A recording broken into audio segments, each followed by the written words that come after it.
North Maryland Federation President of National Active and Retired Federal Employees. How many people in here have heard of that?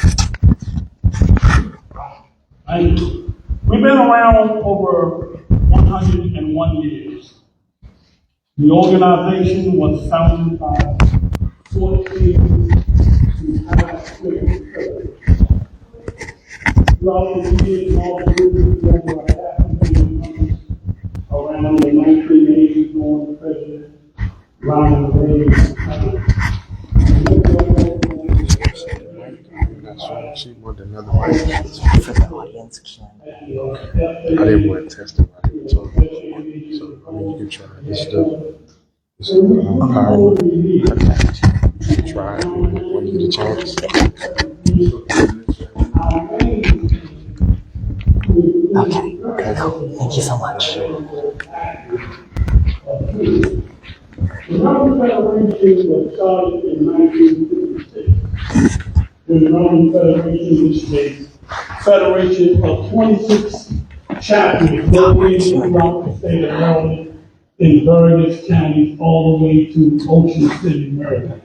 We have a chapter there and a chapter as far as north as Elkton, Maryland, up to their first point by the VA Hospital, Prince George's County, Anne Arundel County, Baltimore County, Charles County, Cali County.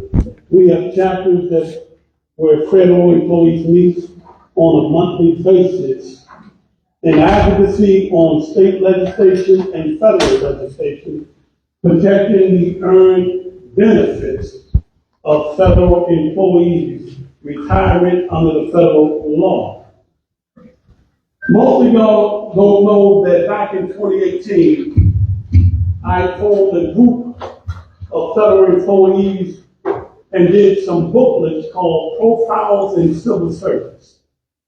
These booklets told the stories of what federal employees do every day from various organizations in the federal government, from CIA, the FBI, the U.S. Marshals, the Social Security, the Postal Service, the Department of Veterans Affairs, and there are 435 elected congressmen in Congress, 100 senators, 9 Supreme Court justices on the Supreme Court benches, which is the 3 branches of government along with the White House, the executive branch.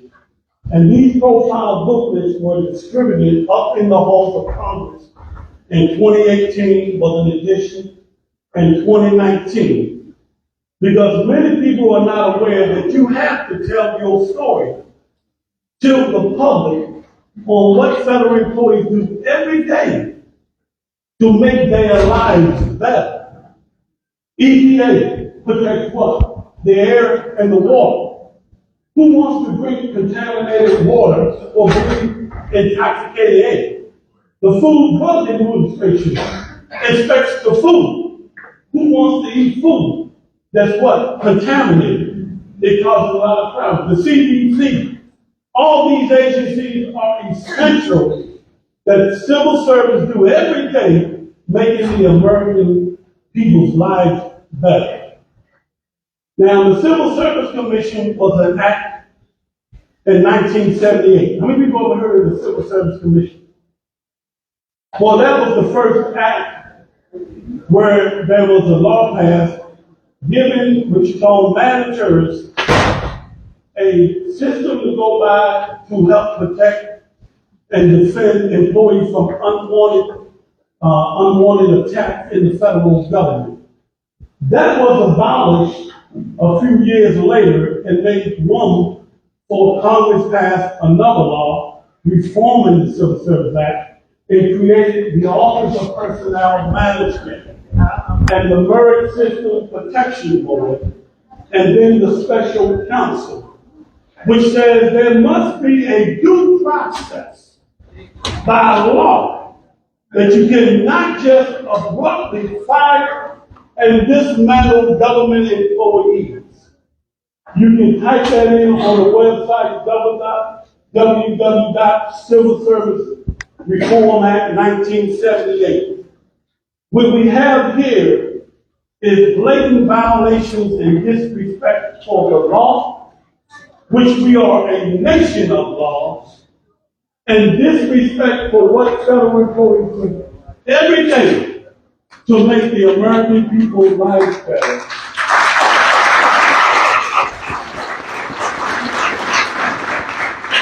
NARFE is an advocacy organization. We have been the premier organization for over 100 years.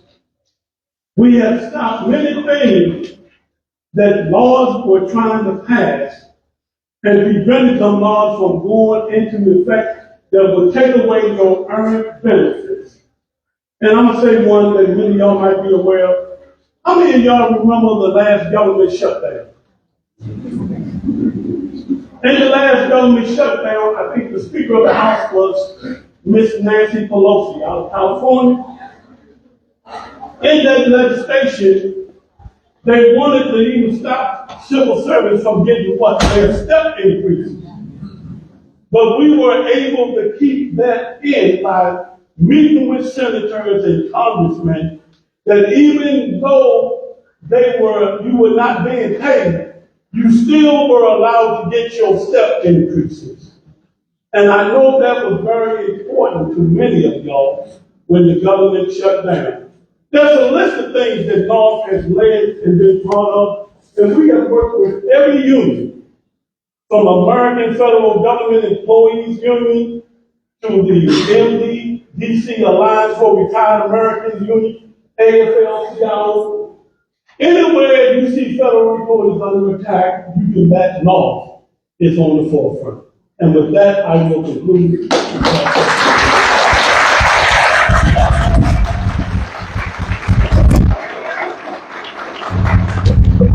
Hi everyone, how you doing today? Great to be here. Thank you, Congressman Ivey, for organizing this.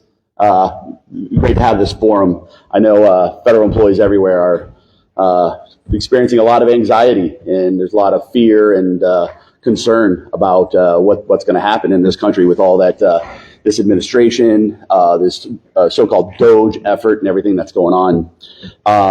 I am Randy Erwin. I am the national president of a union called the National Federation of Federal Employees. Sometimes they just call us NFFE. We represent 110,000 federal workers nationwide. We're very proud of the work our members do. We got 50,000 in the Department of Defense. We got 50 VA hospitals where we represent the nurses and doctors. We represent the majority of the Forest Service, passport workers, and about 35 other agencies throughout the federal government. But I do want to thank all of you for the incredible work that federal employees do every day. It blows my mind. Well, I'm just blown away by how important the work and how dedicated to the work that federal employees are. There's so many things that you can go into, but our homeland security is protected because of federal employees. We got a secure defense, veterans cared for, clean air, clean water, safe food, safe air travel, protected borders, et cetera, and that is truly just the tip of the iceberg. And there's so many people that have been just dramatically and unfairly misinformed about the critical work that federal employees do. And it's despicable. It needs to change. But it's part of the reason why we're in the position that we're in right now. People have the wrong idea about the federal government. I was in the green room talking to Rob and all the others on the panel. And, we were talking about a few of the things that they've been saying. Like, for example, they're out there saying only 6% of federal workers are coming to work. Wow, only 6% coming to work. Wow, that sounds awful. We got to stop that. Oh, by the way, if you're on telework, you're sitting at home, not working, probably mowing your lawn or something. And, these things are they're despicable lies. 53% of federal workers are not eligible for telework, period. Okay, so at least 53 are spending 100% of their time in the federal workspace. There's about 10% nationwide that do not have a federal workplace to go to. They're remote workers. They don't have a job site to go to. They're never going to have one. If they will, it would cost the taxpayers a lot more, or the work just isn't appropriate for it. And then you got the remaining 37%. okay, that are eligible for telework, and still 3 out of 5 days are worked in the federal workplace. Okay, so they're just making up lies saying only 6% of people are coming to work, but that's what the people out there believe. But it's up to us to change their minds. We've got truth on our side. We got truth on our side. And so we got to be a part of changing that. We got to change that.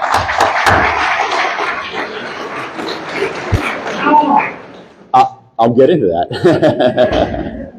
Good question. No, but I am proud to be here with all the other unions. I got to tell you that the coordination has never been so good to respond to these attacks. I mean, we got a little taste of it during the government shutdown and other times where we've had some pretty severe attacks on federal employees. But this one, I mean, my last count, there was 40 lawsuits that have been, and all the unions are coordinating. AFGE, NTU, IFPTE, NFFE, and the list goes on and on.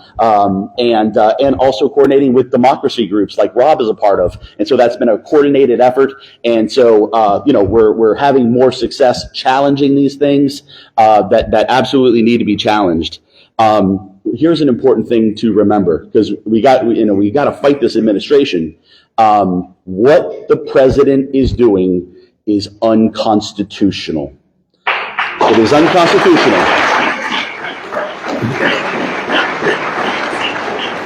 And I'll tell you why. Because Article 2, Section 3 of the Constitution, and if you're making notes, if you got a pen and paper or you got your phone in your hand, make this note and say it over and over and over. Article 2, Section 3 of the Constitution says the president must faithfully execute the laws of this country, and he is not doing that. Period. He is not doing that. He has broken so many laws. That's why there's been 40 lawsuits. He's not even pretending. He actually admits it. He admits that he's not following the law and somehow thinks that that's okay. And I don't care who you are. I don't care who you voted for. There's nobody bigger than the Constitution in this country. Nobody's bigger than the Constitution. Right. So all these things that DOJ is doing, these illegal, and Rob touched on them, okay? The deferred resignation, what a piece of garbage that was. You can't give people 11 days or 10 days to make a decision like that. It's spelled out in the law. They're trying to do all these rifts of probationary employees. You cannot just riff somebody overnight like that. There's laws that say how that process has to be done, and they're just ignoring those laws. So, on our part, the unions and the good democracy groups are going to continue to challenge these things legally. Here's another important thing to say. But the president ran on this concept that federal employees are sitting home doing nothing. Okay, that was a vicious lie. We just talked about that. But in taking these illegal actions to fire people and not following the law to do it and sending them home, they are actually creating a class of workers sitting home doing nothing that eventually are going to be paid by the American people. Okay? It is hypocrisy. It is absolute hypocrisy. Right. So it's not just the president that isn't following the Constitution. It is also the Republican-led Congress. Okay? Because they have a critical job. They're Article 1 of the Constitution. It wasn't an accident that our founders made Congress Article 1 of the Constitution and the executive Article 2. Okay? They didn't want to have a king. They wanted to have democracy. And a critical thing that the Congress must do is be a check on out-of-control congressional presidential power. And if you're not seeing it out of control right now, Congress needs to wake up. They need to hear that message loud and clear. Okay?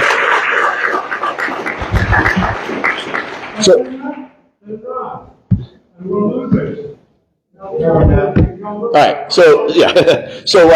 So look, I mean, it depends on who your member of Congress is. I don't know if everybody's here has the same member of Congress. You got 2 senators, 1 member of Congress. You got to deliver the message that they got to stop DOJ. And if they're already in that frame of mind, we need them to be louder. You can't really talk about anything. This has to be dominating conversation everywhere. And I got to wrap up because there's got others. But a few things that I want you to do. Number 1 is if you have a union, join your union. Okay, join your union. you know, we need the resources to fight these fights. If you're not a dues pay member, you're not contributing. We need you. If you don't know the value of unions yet, you're going to learn. But we need you to be a part of that. We need you to be communicating with your friends and family.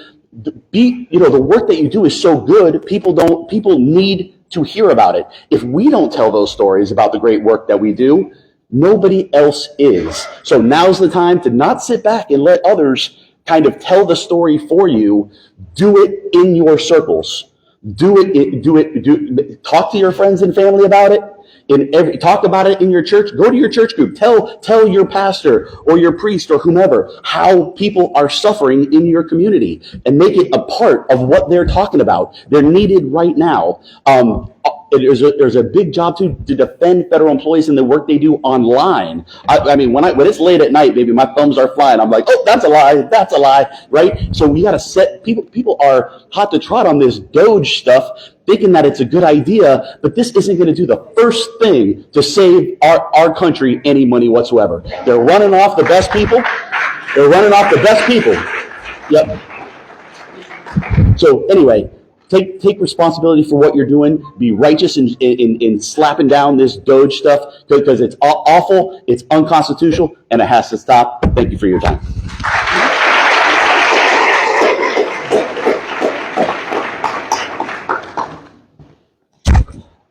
Thank you all for coming today and for inviting AFGE to participate in Representative Glenn Ivey's Public Civil Service Summit today. And thank you for giving me the opportunity to speak. My name is Sergio Espinosa. I'm here representing the American Federation of Government Employees. AFGE National Vice President Otis Johnson is very sorry he could not attend today, but thank you for allowing me to speak in his place. AFGE represents approximately 800,000 federal workers in over 70 federal agencies around the United States. This is about 1 in every 4 federal workers. I also want to take a moment to thank Congressman Ivey for holding this event. Congressman Ivey's a champion for federal workers, and he's very active on the Congressional Labor Caucus. So for those of you who work in the 4th District, you have a real champion fighting for you at this moment.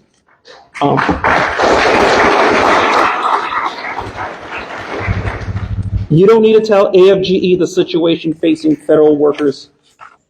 In just the past 10 days, President Trump, Elon Musk, and the Doge service have moved to fire tens of thousands of probationary federal workers, falsely claiming that their performance was poor. They have fired veterans, disabled workers, workers with years of outstanding service, tossed out, their lives upended, their families put in peril. These public servants' only crime was believing in the promise of America. Dedicated women and men who support our troops, take care of our sick and injured service members and veterans, and ensure that our drinking water, medicines are safe to use. I will now turn to the fight in the courts.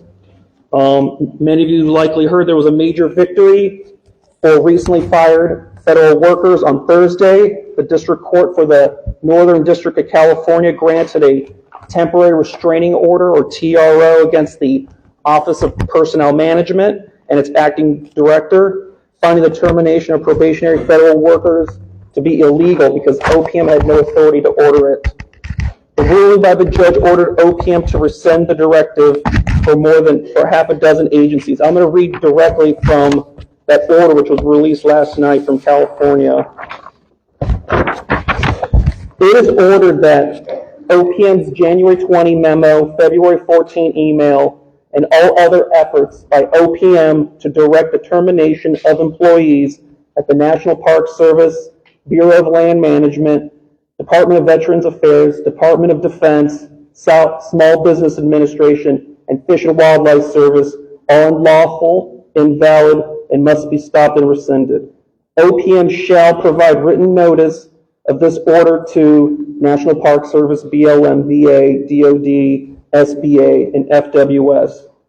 The next hearing for this case will be on March 13th, and there's a temporary restraining order on OPM to act on this with due haste. This case is now one of the biggest roadblocks so far to President Trump's effort to slash the federal workforce. However, this is a temporary order.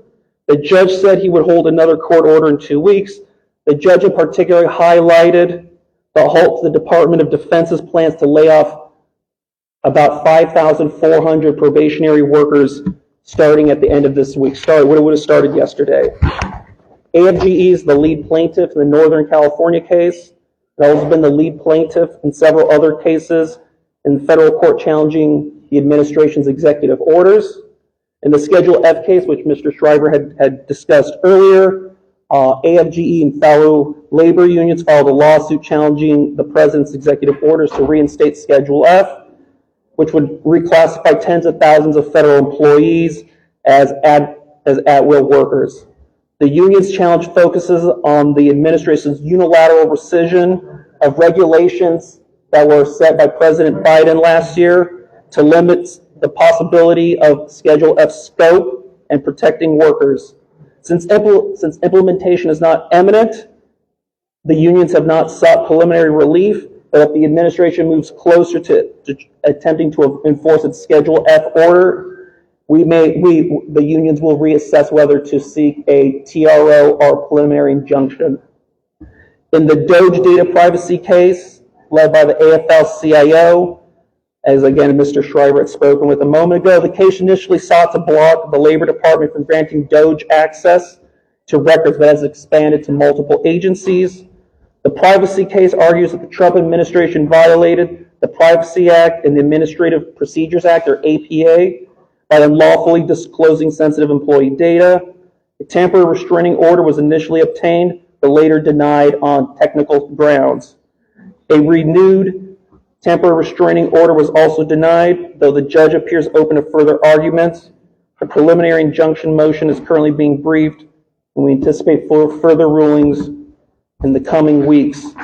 I also wanted to note a case that AFGE is not a litigant in, but has garnered significant attention, and that is a case revolving around the Office of the Special Counsel. As many of you know, the Special Counsel, the head of the OSC, Special Counsel Dillinger, is challenging his termination by President Trump, arguing that it is unlawful. The court has granted the Office of Special Counsel a temporary restraining order has been ordered to reinstate Special Counsel Dillinger, and then a hearing was originally scheduled for this past Wednesday, but that has been extended to today. The Trump administration has requested this go to the Supreme Court in order to fulfill the order to fire Special Counsel Dillinger. The Office of the Special Counsel is a small but important federal agency that investigates and prosecutes wrongdoing in the government. Its mission is to protect government employees and whistleblowers and to safeguard the merit system. We at AFGE are deeply concerned about what is happening, but we are also committed to taking on these existential challenges that we face with confidence, a clear eye, and relentless energy. Thank you again for allowing me to speak, and I'm happy to take questions at the appropriate time. Thank you again.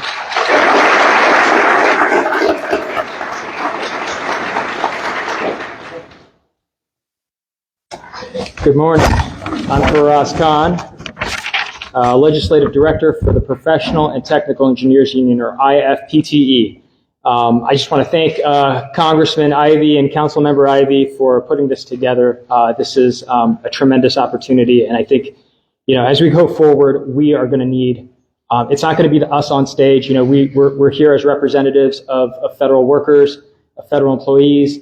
But it is your voice, right? It is you all, and it is us working together, marshaling our voices together. That's really going to make a difference here. Now, about our union, real quickly. If you don't know who we are, if you're not a member of IFPTE, if you haven't heard of us, you know our members work. Our members work at NASA Goddard Space Flight Center, NASA headquarters, a lot of other NASA centers as well. Our members work at the Government Accountability Office, GAO, Congressional Research Service, Social Security Administration, immigration judges. We also have members across the country that work for Defense POW, MIA Accounting Agency.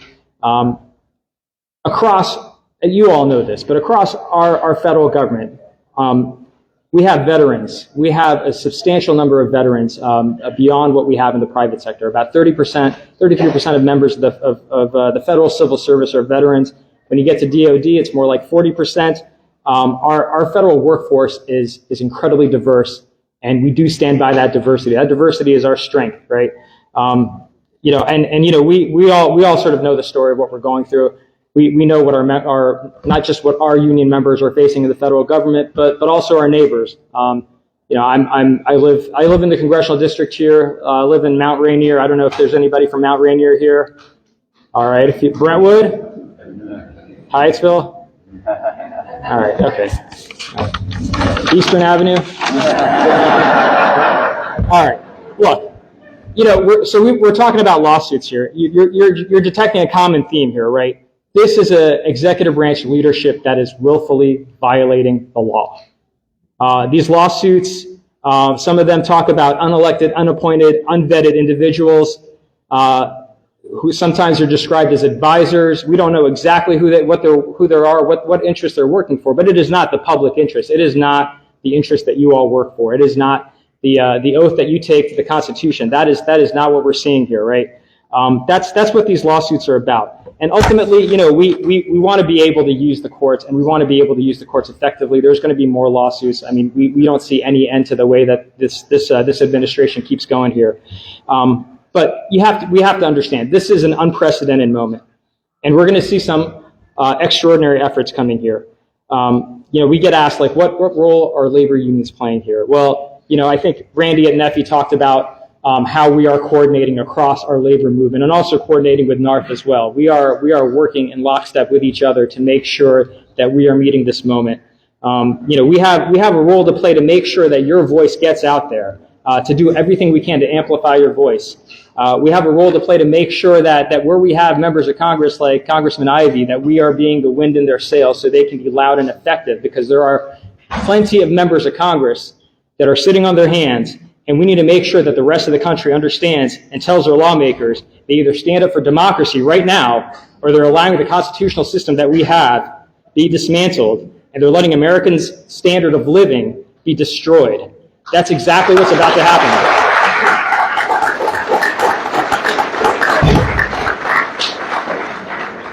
In the DMV area, we're 15% of the federal workforce. But we have stories to tell here that affect the 85%. Our colleagues in the rest of the country. But also, we also need to stop thinking about the idea that the federal government is some sort of localized endeavor. The work that you all do here affects the rest of the country. The work that federal employees do in the rest of the country affects us here.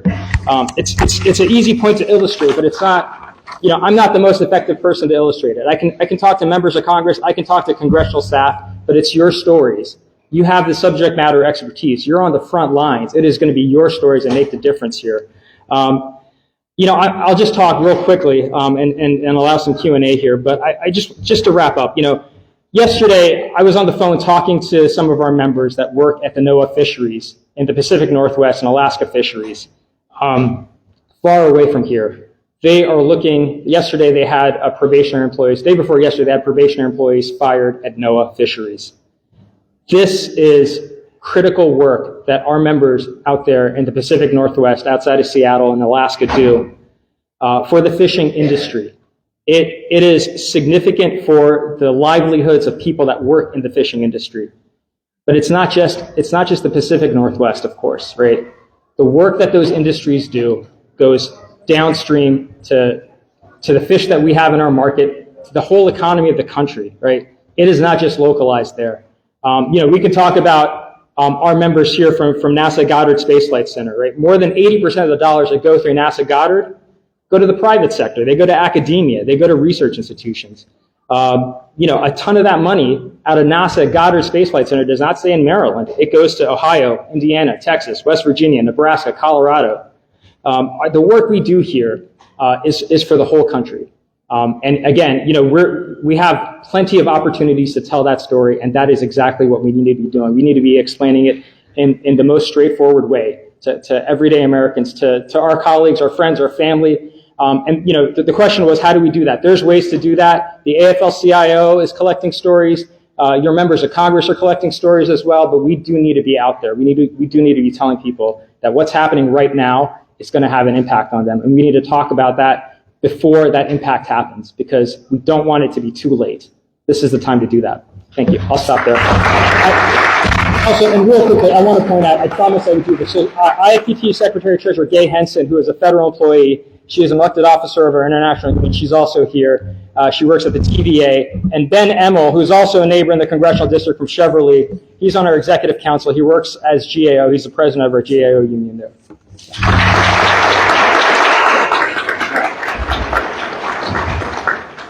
Sorry, I'm not going to try to adjust it for hype purposes.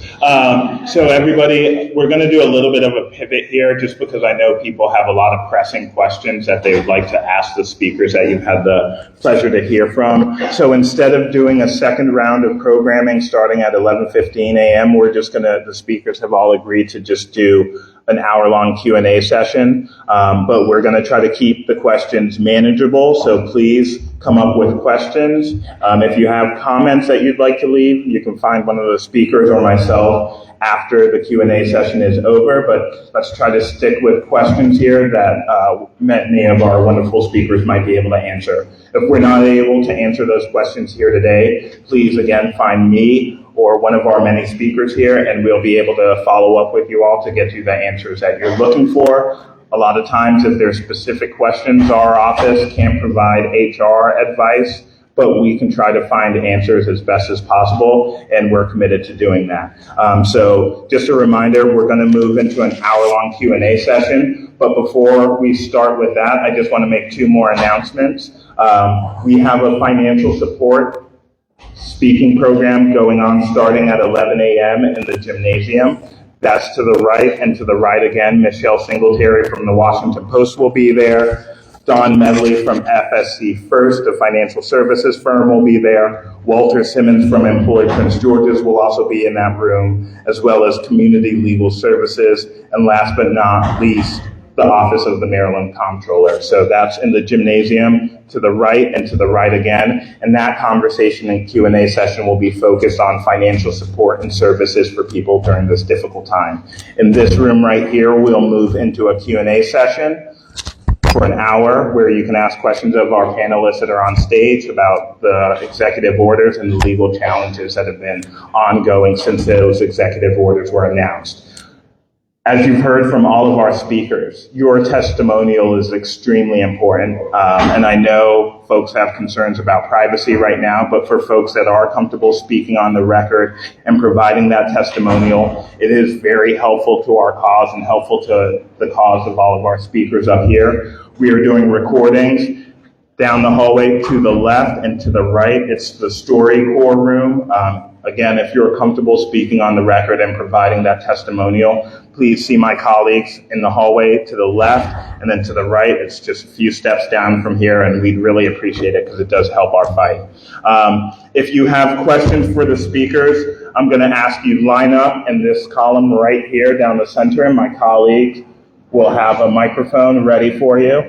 Okay, I see we have a lot of interesting questions. I can't tell if people are getting up to make their way to the other room or to line up for questions. So we'll try to get through them as efficiently as possible. And I'll remind you of who our speakers are. And if you could let me know who you would like the question directed to, that would also be helpful. So we have Rob Shriver, former OPM director from Democracy Forward and Civil Service Strong. We have Faraz Kahn from IFPTE. We have Sergio Espinosa from AFGE. We also have Randy Erwin from the National Federation of Federal Employees. And we also have Peter Winch from AFGE. Did I get And we have Dr. Gary Roundtree Sr. from NARFE. Okay, so we're going to go first up, Lucian. And folks, if we could try to keep it quiet so we can all hear the question, that would be much appreciated. I'd like to direct my question to Mr. Shriver. Can you go to the speaker? Yep, we're working on that, sir. Thank you. If you could just hold that close, ma'am. Thank you. I'd like to direct my question to Mr. Shriver.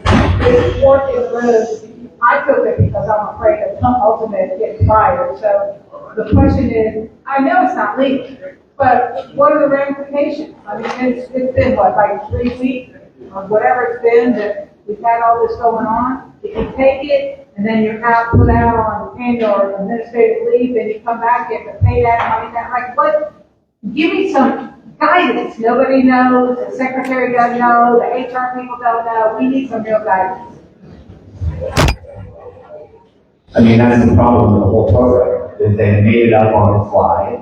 They based it on something that Elon Musk did at Twitter, and they ran it out without having a plan. And so that has been the concern all along, is there are ways to do this, right, that you can count on. There's early retirement, there's the VSIP program. These are like statutory programs that are implemented by open regulations that you can count on. So I don't know the answers to your questions about what is going to happen down the road with this program, because it's not a program. It's not a thing that really exists. My concern all along has been about the budget process primarily. We're under a continuing resolution right now. There's a budget discussion to happen. I don't know how Congress is going to treat this program. I don't know if they're going to provide agencies funding to continue to have people be paid not to do the job. I think there are major appropriations questions about this, because Congress appropriates money for federal workers to work, not to be off. I will say that this is a personal decision for everybody, and everybody had to kind of make their own decision based on the facts that they had, and we were pushing through litigation to get more information out to people, more as much as possible. They came out with a very broad waiver that people had to sign as part of the agreement. That was concerning. I don't know what's going to happen, because they are making it up as they go along. They really are. And so I would watch very closely the budget process. I think it would be a really bad thing if Congress decided not to fund this program, given the promises that have been made. If Congress does fund this program, they need to see what happens next. They literally are coming out with new things all the time. I think there's been enough attention and pressure put on them that it'll be really bad if they don't live up to this deal. But again, I'm sorry, but the answer to your question is, we don't know, because this is a made-up thing.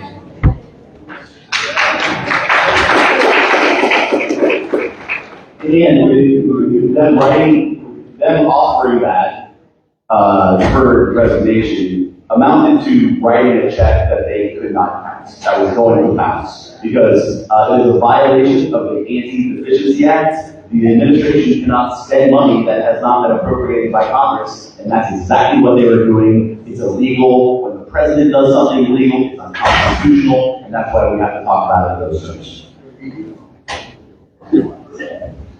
Yes.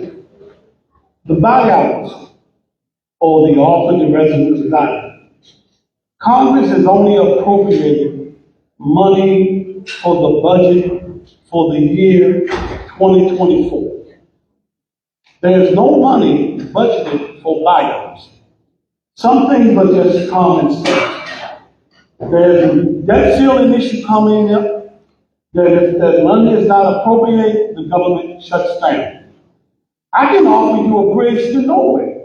It don't mean that there's going to be a bridge. Right? But let me just give you how we can solve this problem. Right? We have the Constitution. We have 3 branches of government. We have the legislative branch, we have the executive branch, and we have the judiciary branch. Each branch is called co-equal. The problem is, one party controls all 3 branches. One party. 2, you have the power. The most important power ever given to anybody in the United States. The power to vote. Your vote matters when it comes to election. And when it comes to midterm, exercise your right to vote. Because that's when they're going to be worried. Your vote is the power. Two, it's one thing to come and complain. It's another thing to be committed. We need commitment, right? Not complaints, but commitments to do whatever it takes to fight back. Lastly, a bully will keep taking your lunch money.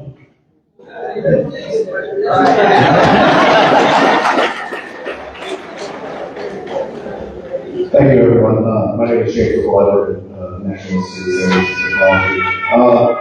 I'm glad that we're talking about the budget because, as most people know, the continuing resolution runs out next week, next Friday. Everyone will be talking about the budget. I want to know what is the deal for Congress shutting the government down? You having Democrats use that leverage to at least somewhat modify the bill that we're seeing, because there are a lot of cuts that are threatening not just the federal workers, but to all Americans.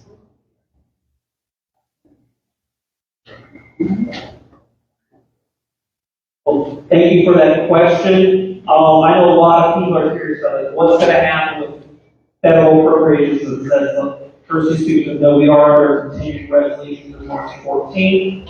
And as for like what should congressional Democrats do or should the Republicans be asking for, I would reposition it to look at it as we need all of Congress to ensure that the executive branch is following through with what has been authorized, with what Congress has written. And so I think it's very difficult for members of Congress to go and say, we're going to continue appropriations when the executive is very openly, very publicly saying, we're just going to do what we want. They're openly flaunting the law. And as you've heard, there are multiple court cases challenging the executive branch's decisions.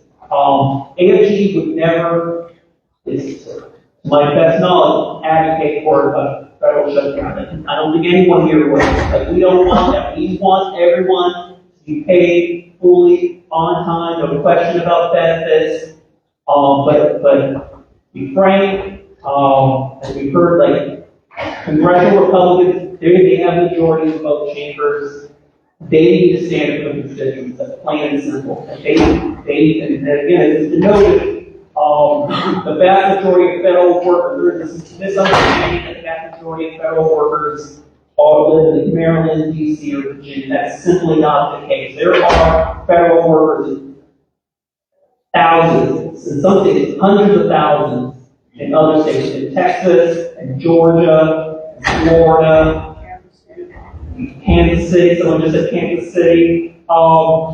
Their representatives, their senators, their members of the House of Representatives stand up for their job and the critical services that these public servants provide.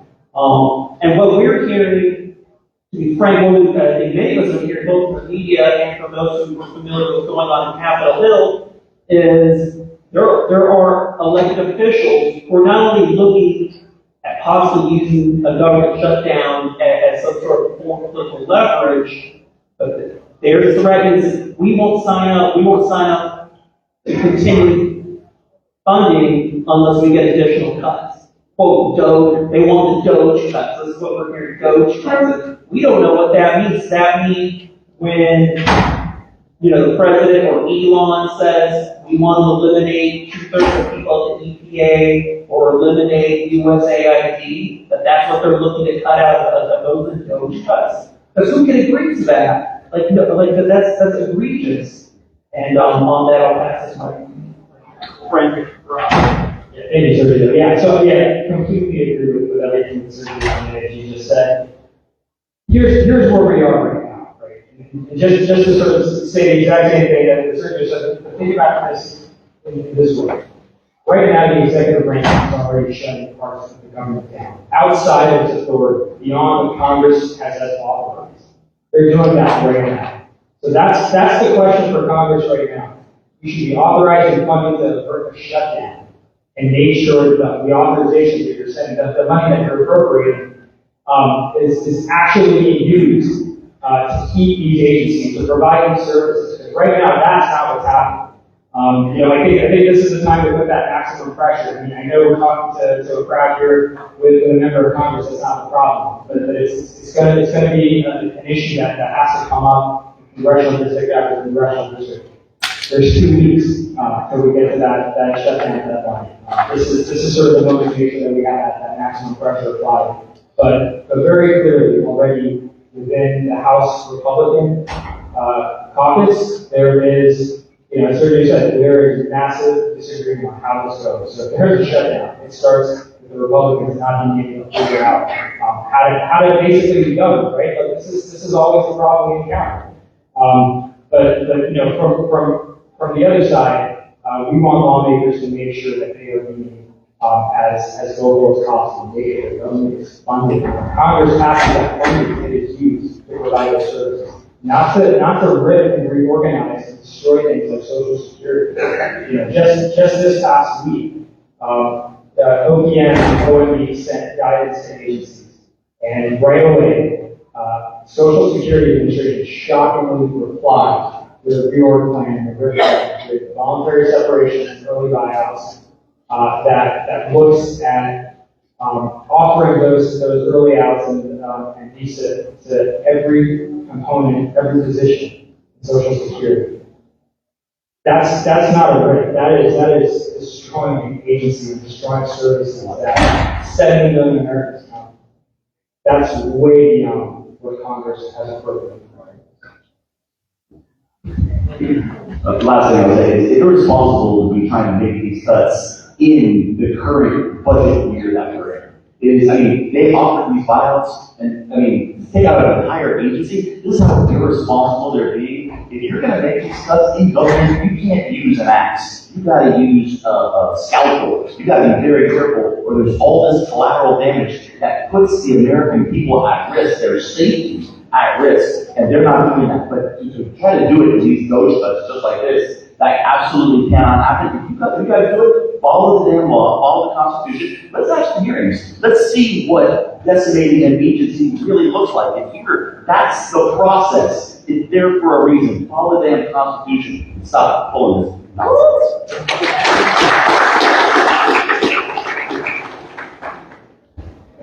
Good morning. My name is Dr. Steinberg. I live in the Cheltenham area of Pennsylvania County.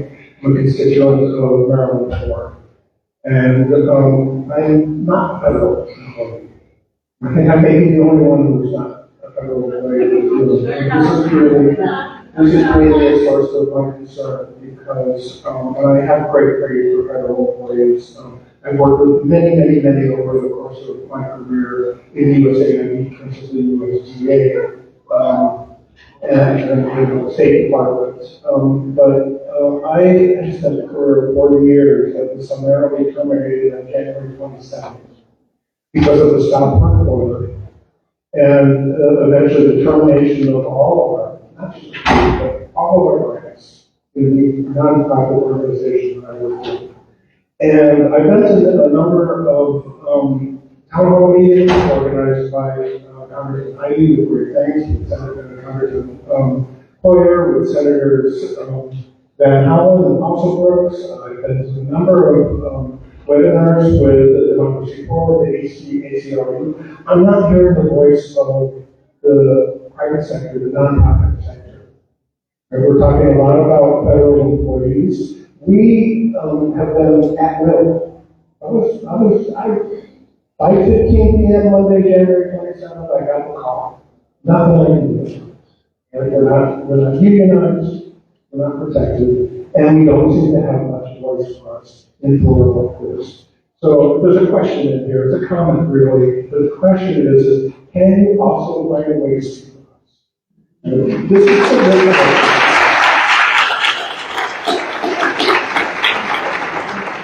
This is the ritual of that. Letting off the federal government, and you're going to see it throughout the whole country. We're going to stop buying, we're going to stop working.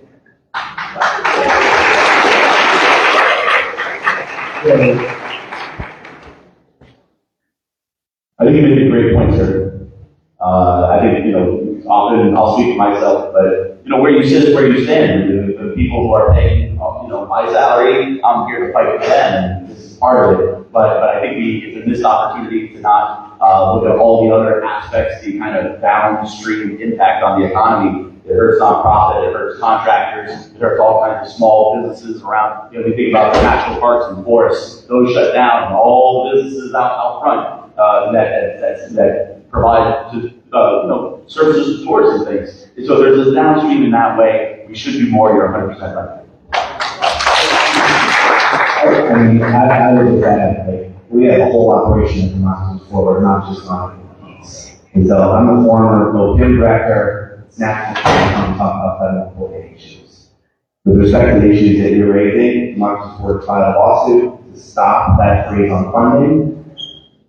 They stopped it, and then when we found out that they were proceeding in violation of the court order, we went back into court again. We got another order, and we continue to monitor. And obviously, if agencies aren't following the court order, what the scope of that court order is, we'll keep going back. But the broader point here, too, is that this is what people need to understand. This isn't just about federal workers, although the federal worker part is huge. But people need to understand how these cuts are dramatically affecting all of these jobs in the nonprofit and the private sector, and what the impact is on communities. And so just hearing stories is also very helpful, because what we're trying to do is equip all of you, equip our members of Congress and other people that have a platform to go out and talk about this stuff. But it's not enough for just us to talk about it. You have to hear us, we have to give you this information so that you go and tell 5 more people about it. And then those people tell 5 more people, and it spreads. That's what we need to be doing. But we are fighting for you. We are fighting for you in the courts. I couldn't agree more. I think that exactly is the point, right? This is not something that is contained just within the federal sector. This is not just contained within federal employees or federal government. This is an impact that goes across the whole ecology that we have within federal funding, which includes contractors, places at USA, the state, certainly NASA. We depend on those partnerships outside the agencies to make it function. And we're going to see dramatic impacts there. We already are. We are doing it right now. I'll just say that there's a lot of private sector unionized members that are going to also be dealing what happens at DOL, for instance, right? What happens in the Department of Defense? We basically have massive conflicts of interest that make their way into defense procurement, and people's jobs start to pay price. We have I don't really want to dare to speculate where we're going here with the Musk and SpaceX and their intrusion into agency data, but it's definitely a concern. But we definitely have to be thinking about that, and that is a direct impact, and it also broadens the scope of exactly what we're talking about. It's not just an impact on the federal government; it is an impact on the whole of the U.S. economy.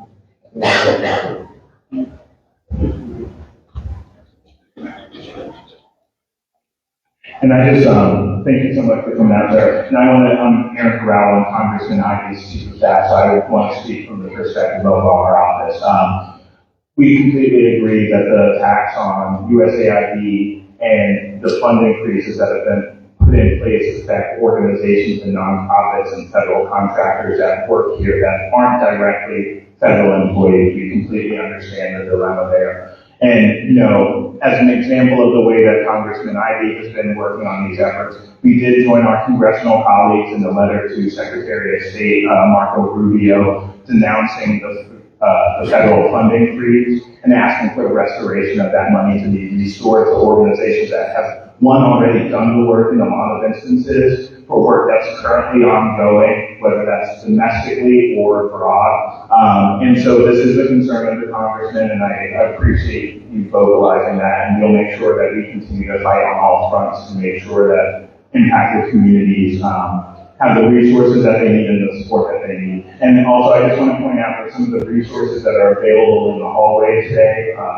are resources that are available to former federal contractors, whether you are the owner of that federal contracting company or a contractor that was laid off. There are different services that are available outside in terms of employment resources, financial support resources, and other resources and the like. But to put a finer point to your other point in terms of the downstream effect, we just met with nonprofits last week that have already had their federal funding cut off that are based in Shriver County. One of them is actually cabling out here today. And we heard from them about how that's affecting their ability to serve communities right now, right here in our community. And they're not a federal contractor, they're a mental health services nonprofit. So we understand the concern, and we'll make sure that we're doing everything that we can to make sure that that concern is vocalized so that our impacted communities here. But I just wanted to put that on there. Thank you. Good morning. My name is Jolene Ivey. I work for the Department of Commerce. Our agency is not yet in the news, emphasis on yet. I'm going to give you guys, thank you for your surveys, thank you for what you're doing. I'm hearing a lot that I know a lot of people here already know. We know that what is being done is lawless, we already know that. I'm going to give you an experience I had in 2019. I was asked to testify in court for a young lady that was terminated for conduct and performance issues. I testified on behalf of my agency because I was a witness. Long story short, she lost the case. The reason why she lost the case is because she was afforded due process for a year and a half. Corrective actions, you name it, legal sign-offs, signatures upon signatures, levels of people within the agency who approved her termination. That took a year and a half. So I'm just perplexed that having witnessed that, how someone outside of government can terminate somebody within milliseconds. And the courts are not working as fast as it is. They're not working right, and you rely on a lawless administration, a Congress that just doesn't even exist, laws that mean nothing, Constitution that's just on paper. I'm not in the bargaining unit because of my supervisor status, so I'm not protected. I know what I'm saying. You guys are doing what you can do. But I just feel what I'm not hearing. By the way, if that young lady had won that case, if we didn't do the due process to get her terminated, she would have been reinstated. Because the court just said that's not a legal termination. Where is the compensation for those that have been illegally terminated? I'm not hearing that. I'm not hearing, do these people get reinstated? What's the compensation? I mean, there's got to be something that makes us kind of have like, if they do this to us, there's something on the other side for us. I'm not hearing that.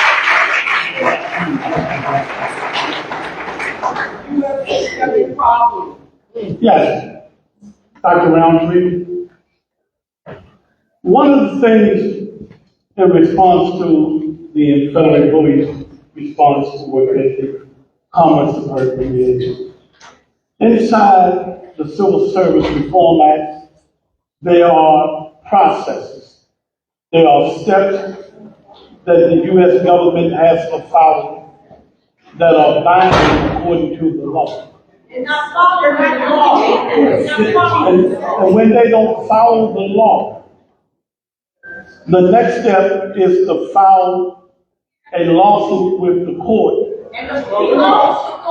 This is, and then the other problem is when you elect, let me say this clearly, when you elect members to Congress who don't follow the law, it leads to these kind of actions for you guys. All right? So the only way you can fix something, I'm just telling you the straight truth.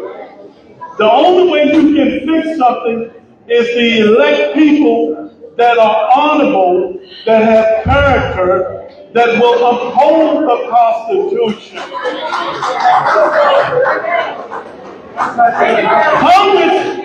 Congress has the power of the purse, right? The president does not have the power of the purse under the articles of the Constitution. If you elect me a judge, can you quiet down a minute, please? Well, this is our time for you to be on the soapbox right now. None of you should be on the soapbox. We just want to ask.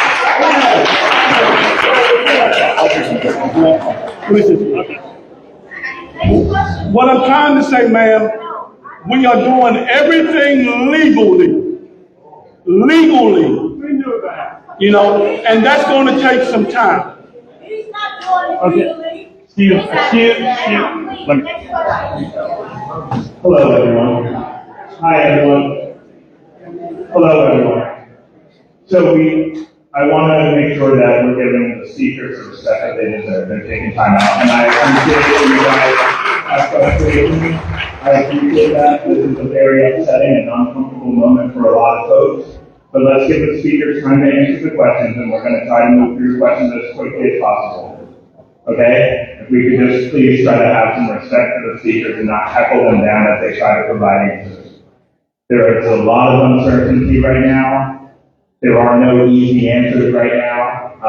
But the people in this room are people that are here fighting for you, fighting to protect us and work together so that we can try to come out of this in a better spot. So if we just want to show some decorum as people try to answer these questions, I'd be very appreciative of that. Thank you.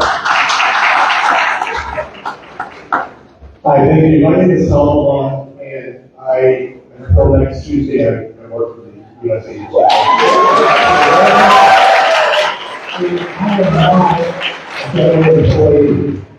This is a comment, and I'm not going to expect any responses. Out of the courtesy for my fellow questioners, the comment is that I'm not a federal employee.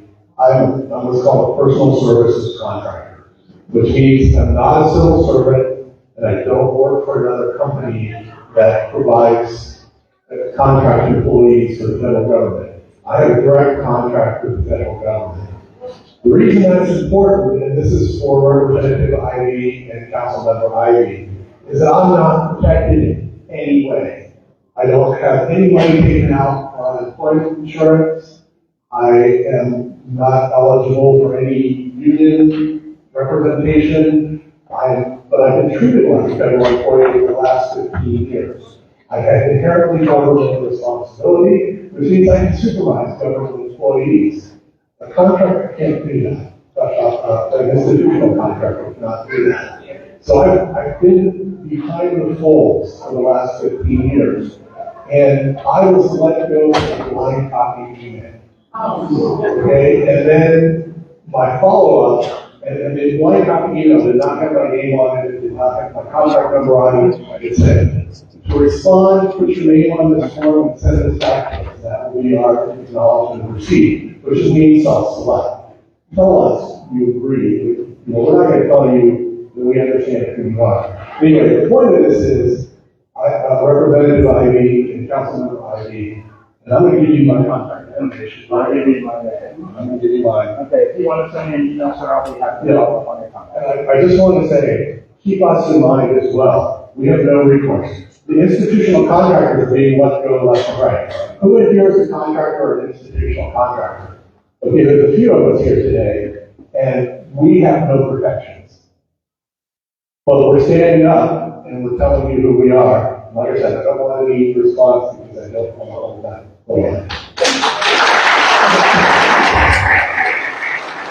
Hi, everybody. Like I said at the beginning, if you have any questions, please get in line. If you have comments that you would like to leave with the Office of Congressman Glenn Ivey or the Office of Council Chair Ivey, I'm up here, I'm available, I have my contact information right here. You can send me an email, I will get back to you, I will take your feedback and your comments, but let's try to get to the question. I do just want to make sure that we circle back to the previous question, because Mr. Shriver has a response for it. Yeah, I need to address that because, I feel that frustration, all right? The courts don't act quick enough to keep up with all of this. That's undebatable. This is a legal panel here today. We're talking to you about the fight that we are taking to the courts, which is the avenue that's available to us. And I have all the same concerns that you have about those judicial remedies. The way it's supposed to work is you bring a case, somebody doing something illegal, the court finds that it's illegal, and then you do get that reinstatement and back pay. That's what us up here, like we have spent our careers navigating those processes on behalf of employees to make that happen. And I know that it's too slow and it seems ineffective, but that's what we have. And what you gotta know is that you got people that are working around the clock to use those avenues to try to get the best relief for the most people that we can. It's not always gonna work, but I have to believe in that process. I have to believe that that fight is worth it. And they're losing cases, and it's helping set the narrative in addition to fighting for the relief that you all need. It's not fast enough, it's not transparent enough, it's frustrating. But again, like, we are in that fight, and we have to believe that that fight is worth it.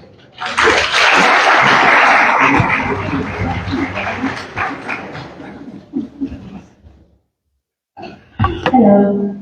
I'm Leslie Cash. I'm retired from the service in the State Department. Closer.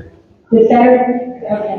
So I have too many questions, but I just want to make a quick suggestion, which is reminded me by Tom of USAID. Thank you, USAID. I was at the clap off yesterday, and they had to talk about the stories that they were telling of their individual experiences around the world for anybody to Jesus. But the MAGA voters have been groomed over 10 years to hate us and dehumanize us. And therefore, our stories, I would suggest, are not what's going to move the dial. So I would suggest that if anybody to have a platform for our relatives or people out in the red states who have been on the other end of the federal government service, who have been helped for fishermen, who have been helped in the Northwest, or the hurricane victims in North Carolina who have been helped by FEMA. That's the kind of stories that we'll be listening to. That's just my thought about it.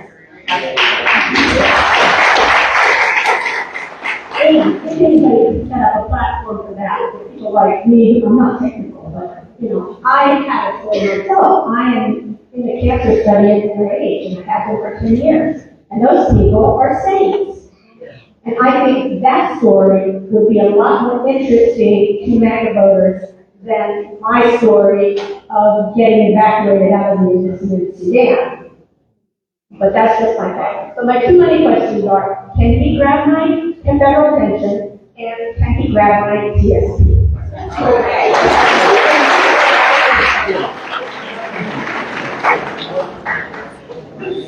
Your federal pension is protected under the federal law.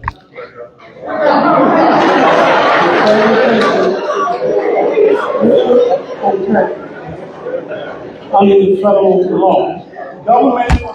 Congress appropriates the funding for all of the pensions and annuities for federal government employees. They are in the budget. And there's a process that Congress goes through every year that funds the government. There's discretionary spending, which is mandatory, that these money cannot be changed or cut. That's why they call it discretionary. Two, the TSP. Congress can pass a law to change the amount that you're contributing to if you're still working, or Congress can pass a law to reduce the amount that federal employees are contributing. My son is a federal employee. He's a manager at the main Social Security building. He's contributed more, and I think it's 0.013, when I was only contributing somewhere around 0.6 towards his thrift savings plan. But laws are come through Congress, So anything is subject to change. But the budget is where all of the government agencies receive, they are funded except for one agency. That's called the Consumer Financial Protection Bureau. They get their funding from the Federal Reserve. Anybody else want to say? Can OPM specifically address the question regarding the risk of our retirement payouts? We don't know. And TSP, so like that, is someone on the panel can address the question? What the answer is that under the law, they shouldn't be able to do that. Now, we have seen that there is an attempt to evade all of these laws, right? So you can't really like guard against that, but I think the thing to keep your eye on is this budget process. Because if they're going to go after federal employee pensions and PSP and everything else, the most likely way to do it is through the budget process. So make sure that your members of Congress know, keep your hands off the retirement system, keep your hands off the PSP. But let me just mention one more thing that's a concern. If they gut OPM the way they're talking about doing it, you guys know it's already a struggle to get those retirement payments calculated and out the door quickly. I'm really worried about a huge backlog there for new retirees. So that's another thing to keep your eye on, okay? And happening right now in Congress is the whole budget process. On the House version, they've got a $4.8 trillion tax cut that overwhelmingly goes to filthy rich millionaires and billionaires. And if that passes, all these Republicans are going to turn into budget hawks all of a sudden. They will have already given away the store and then turn around and say all these cuts to all the jobs that federal employees do, everybody downstream, not to mention Medicaid, Medicare, Social Security, all those cuts are going to become very, quote unquote, necessary if we lose. But the first thing that they're going to do is give away that $4.5 trillion. We can't let that happen, and we need to be talking about that right now in Congress. We're running from, I mean, we can see that there's a lot of lots of questions, so please try and limit your question to like 1 to 2 sentences. Get right to the question. Don't. If you want to leave comments, we have the storyboard right across the hall, or you can leave a comment through our website. So please just get right to the point. My name is Sergio. I live in Greenville. I'm 84 years old, which means I have generational privileges. A real pension. Okay, so you have mentioned the two big overarching issues. One, Trump is violating the Constitution. Two, the federal government is being dismantled. Both of these are getting worse day by day. Maybe I want to know what it's going to be, but look, I think that the lawsuits that you have brought are good and they're crucial. But Trump seems to treat them as detours or as bumps in the road. So where is the national AFL-CIO? Where is national leadership from the National Democratic Party? Yeah. When we could call for a general strike or a national action? Check it out. So I just, and I'll let some of my panelists address this as well. So I just want to be clear that this, since it's an event that's hosted by the office of Congressman Jolene Ivey from his congressional office, we are not allowed to make political calls to action at events like this. So I understand there are a lot of frustrations, and it's not easy to hear legalistic answers to a lot of your frustrations, because what we need right now is to fight, and we're doing that through the mechanisms that we have. And this forum that we're here today in is through the office of Congressman Jolene Ivey. So we are not allowed to make calls to action like go strike, let's go outside OPM. But you best believe that window strike, because it's an official event from our office, and that would be a violation of the law. But again, you gotta believe when AFGE is outside of OPM on Tuesday, we will be right there with them protesting. So I'm not saying Congressman Ivey was outside of HHS a couple of weeks ago, so we're not saying that to shirt away from the fight. But through our official platform as a congressional office, we are here to provide support and resources and information to our constituents, not make rallying cries. But again, we're not going to shirk away from that. So I just want to make that clear to everyone, because I know it's frustrating. I know times are difficult right now, and we want to see your representatives fighting for you. We are doing that, but we're also trying to provide resources, information, and support to people in the meantime. And again, I agree. And my quick response to that is, I work for a labor union, but we're not just a labor union, we're part of the labor movement. And again, in an extraordinary moment like this is when we need a movement. And that movement is coming together. I'm not going to say we know how, like, every step of the plan and how this plays out. But it takes all of us to build it, and we are doing that. And we're going to be needing the moment, and we don't have a choice. It's our democracy. Thank you. Thank you. One thing I've added is it's a very changing dynamic. I mean, when the president first got elected, there was very little, people were very demoralized, and little by little, as the president has done thing after thing, we're seeing a resistance really awaken. And so there's an appetite, but to do the things you're talking about, it takes a little time to organize. They don't just happen spontaneously. Spontaneous things are happening. Show up for them. If you hear there's something going on, show up, bring your family. Because those things do not support everyone. But the ones that are a little bit bigger, take a little bit of time. But I'll tell you, for my union, we're pushing for it. We want to see big action. I want to be in front of the Lincoln Monument with 1 million people out there saying, this can't happen.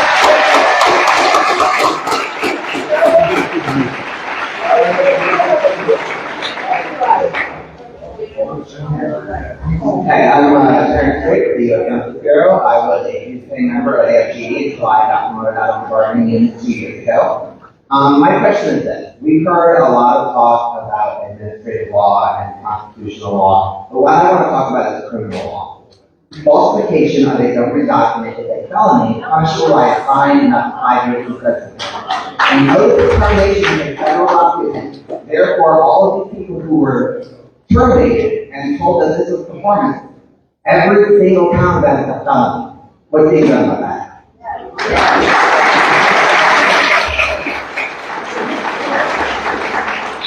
All of those facts go into the lawsuits to make it more compelling. That's what they do. Now, this is the problem though.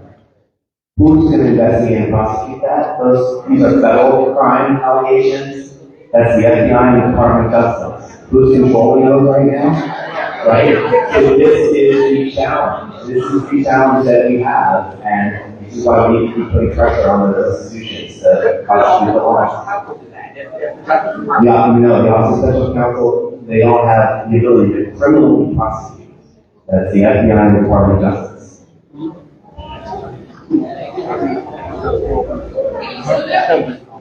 I want to get to the one. Hi, good morning, everyone. My name is Alex Snar. I was part of the purge of probationary employees in the past couple of weeks with the IRS. I'm an NTE member. Obviously, there are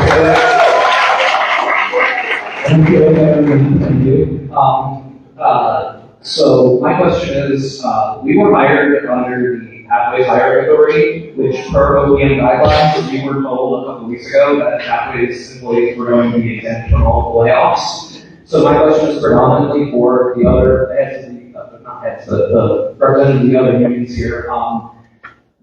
Have any of your members reached out to you with similar concerns about Pathways? And if so, is there any information that you have that I don't have? Because it's been very difficult to get information about that specifically. Thank you. We are seeing people laid off on Pathways. It's not a lot, shouldn't happen. But we got some folks that are going to be responding to the President's State of the Union address, so we're flying one in. There's going to be a big, the State of the Union address. I talked about getting active yourself. that is a very good time to do it because the president's going to be speaking to those things. It's about the biggest audience they'll have, and it's time to get out there and set the record straight about a lot of these things. That's why we're flying in a bunch of people. All the unions are participating in that. So, but that's the time to get online and really educate people about the things that they're talking. So my answer to that question is, agency by agency, we're seeing that it varies a lot. And it's sort of what, there's conversations that seem to be happening behind the scenes that we're not privy to. I think we get one story from agency and whatever we get is also very limited. So I don't have a great answer for you, honestly. And it's because all of this is haphazard. It is done outside of regs. It is done outside of any sort of understanding of what we're dealing with. So. Just one thing to add. Anybody who's a probationary employee, watch these complaints with the Office of Special Counsel and their inspection board, watch that case in the Northern District of California. They're not covering everybody yet, but we're all trying to cover everybody, and that would include pathways people who get let go.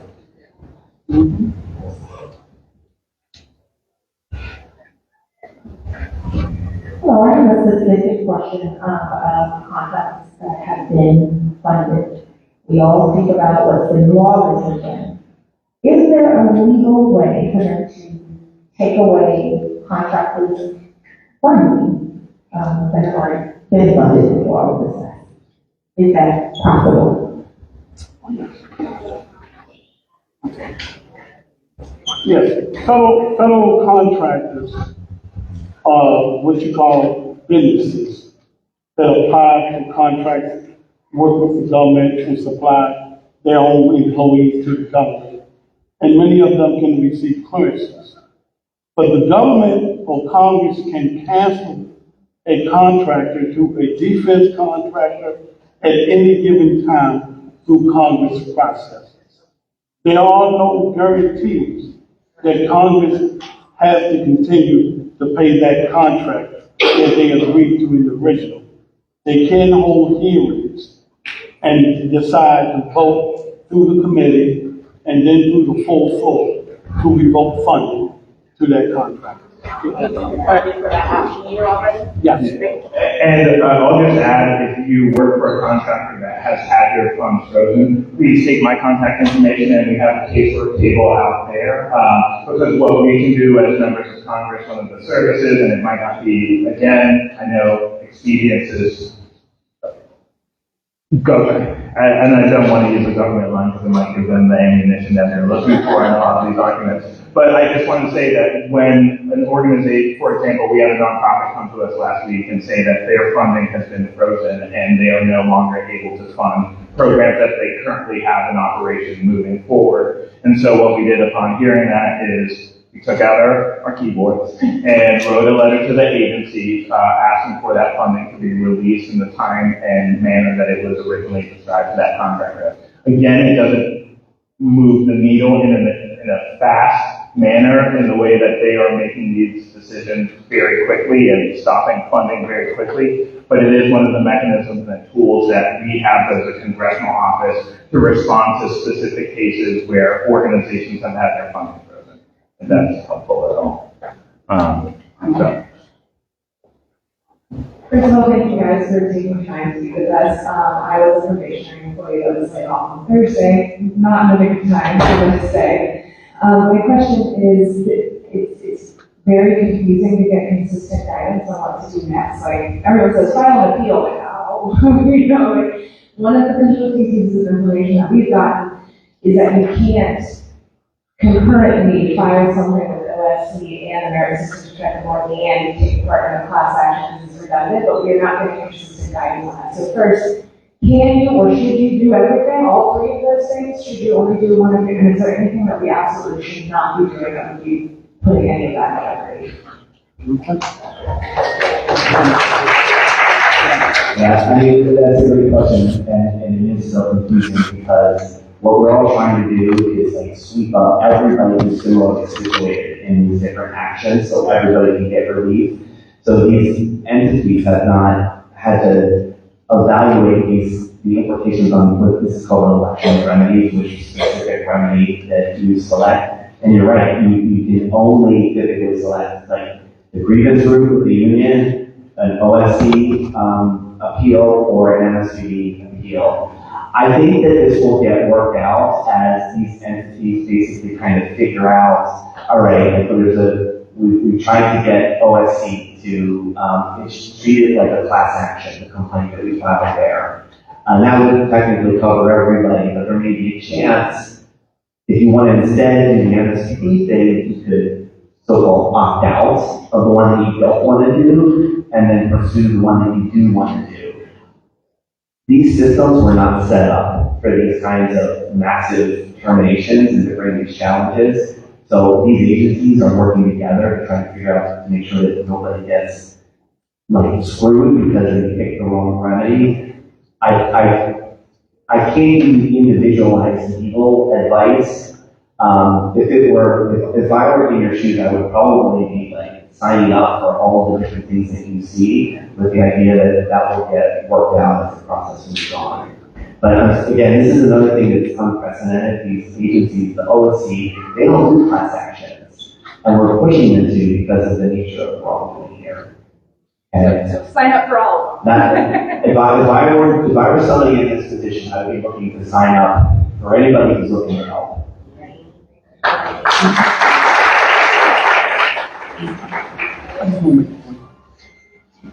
I was on the town hall last night at 7 p.m. with Congressman of District 7, which is Howard County and Baltimore County, the Maryland Attorney General Anthony Brown, and the AFGE President, Dr. Kelly. Dr. Kelly said that any federal employee should file their grievance at the local level and let it work its way up through the chain of command if it needs to go through the court system. But you have to start there with your local union rep if you have a grievance.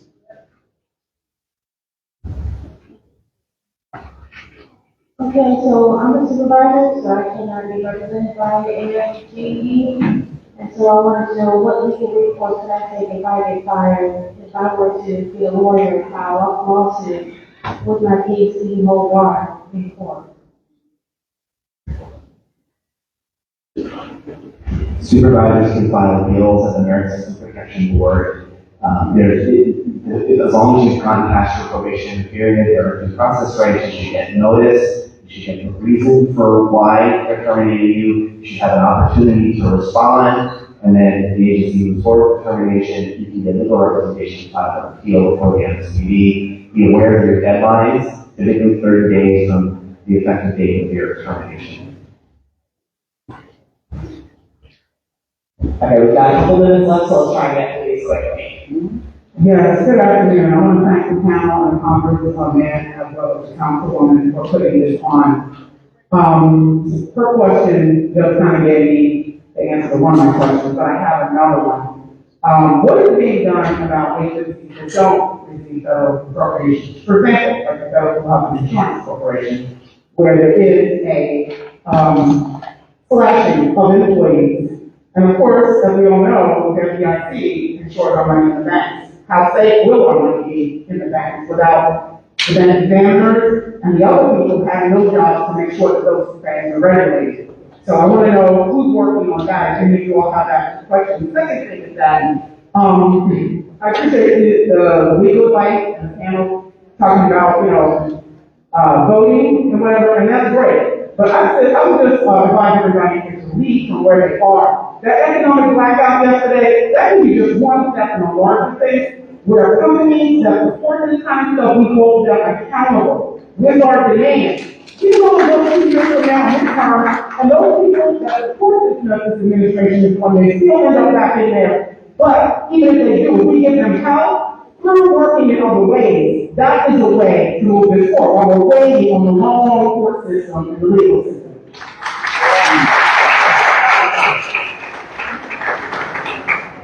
Yes, on your question of who's watching them, we have lawsuits that are filed at the court, and I think one This mentioned that one of the special counsels was reinstated back to his job. And there are lawsuits pending now to get those IG inspector generals and those special counsels that the president fired back on the job. But everyone heard this saying, the wheels of justice turn slow, but they do work. There is not going to be a quick fix, but we are committed for the long haul, no matter how much it takes to get the inspector, special counsel, and all of the high inspector generals back on the job to have oversight and accountability.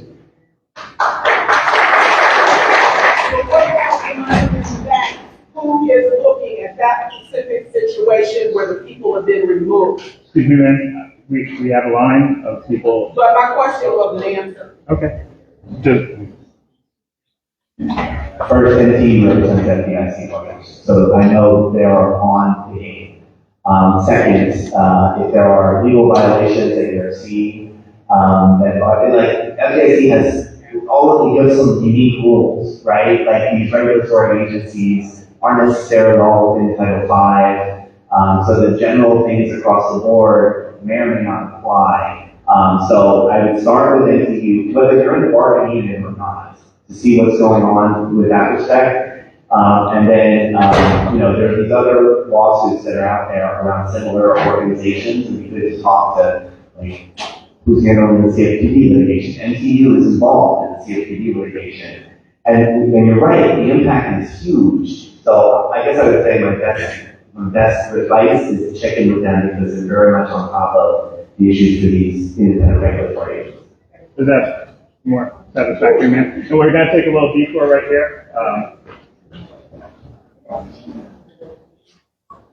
Yeah, I have a question. I have an answer. And I'm not sure what's going to work. My name is Walter Paxton. By way of introduction, I was president of AFGE Local 2677 at a time when our agency went through the same process. They ripped the entire agency. We took immediate action, additional powerful lawsuits.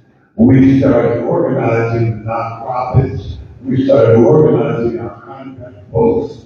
We had specific plans for our members to follow. And I think one of the things that's really important is the reason people are here this morning is because they want to know what they can do next. They also want to know what you are going to do next. One thing for you, and we move on very quickly, is you can't sit around and wait to react to what they do. You have to be proactive, you have to have your own company. And you're going to put out the window. You got to throw your foot out the window. Because someone said all it takes for evil to prevail is for good people to do nothing. And you do not intend to do nothing. Now, I've been away from the government for a while, I'm retired. In 2005, that was a good option.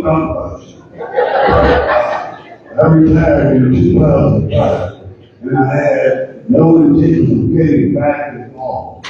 But after watching what was going on, how it was going on, and who was targeted, because there are specific targets. If you look at the activity that's going on right now, you'll see that the model plan is exactly the same as the individual playbook. That's why I tell people that, 4 or 5 years ago, and they said, no, that's not possible. He's coming to the microphone. That can't happen. Well, then the thing happened because so in terms of what I would do whatever was necessary. And hopefully I would make that decision before February 5th. The moment they said that we're going to do this, I could report again. So when we went to court, we won. And we wanted to roll court level and our case was so that the federal government didn't even bother. One more. 30 seconds. And I was saying, we won. And what we won was, we won the reinstatement of our employees without a break service. We won the right not to return the severance pay they had given to us, because they wanted to do me back. I still want to remember what I did with mine.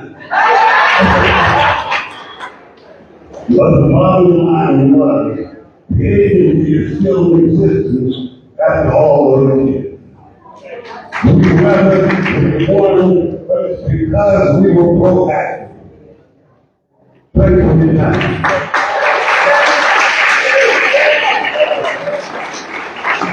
All right, so we're going to take 4 more questions. Our panelists have been very generous with their time. I think I've given my contact information to everyone, starting with the young lady with the white shawl on. So I'm going to take these 3 right here. We'll go up until 12:10, okay? Hi, my name is Liz Toby, and I'm a federal employee who works for the Agricultural Research Service. At our agency, and I think at other agencies, we have this online employee performance plan, and we're required to, we have a performance plan that we fill out every year with our supervisors, and we have to report quarterly. For the past 3 weeks, we have been locked out of our current performance plans by DOGE. We can access our past performance plans, but we can't access our current ones. And my concern is that because we are locked out, DOGE can come in and put in negative information or false information about our performance. My questions are have other people at other agencies encountered being locked out of their current performance plan? And my second question, is there anything that we can do to regain access? Faraz? Someone. We have a taker on stage. Okay. It's a community of support. My name is Faraz. Thank you all for putting this together. I appreciate the information and the advice. I am a federal employee for 25 plus years. I changed jobs for a promotion. They put me on probation. On February 20th, they let me go because I was on probation and for lack of performance. My performance evaluation for the end of the year was so successful, which garnered me a cash bonus and also a salary increase. However, this document right here is a document that we gave me, and it says lack of performance, and they itemized some things that didn't even fall under my purview. So yes, they locked us out, and then they make the changes to cover themselves because, number one, they know that we all need the benefits from unemployment. But if they can put a black eye on your record, they can try to prohibit you from getting those benefits. Number two, I've never had less than a full successful evaluation on anything. So this is adding insult to injury. So to piggyback on what she said, and not to skip you ladies, but I know I need to sit down. I need to know what resources are available for people who are not allowed to join the union. And I need to know all the information on all the class action lawsuits so I can join. Because I'm going to be like them. I'm going to throw everything against the wall and see what sticks.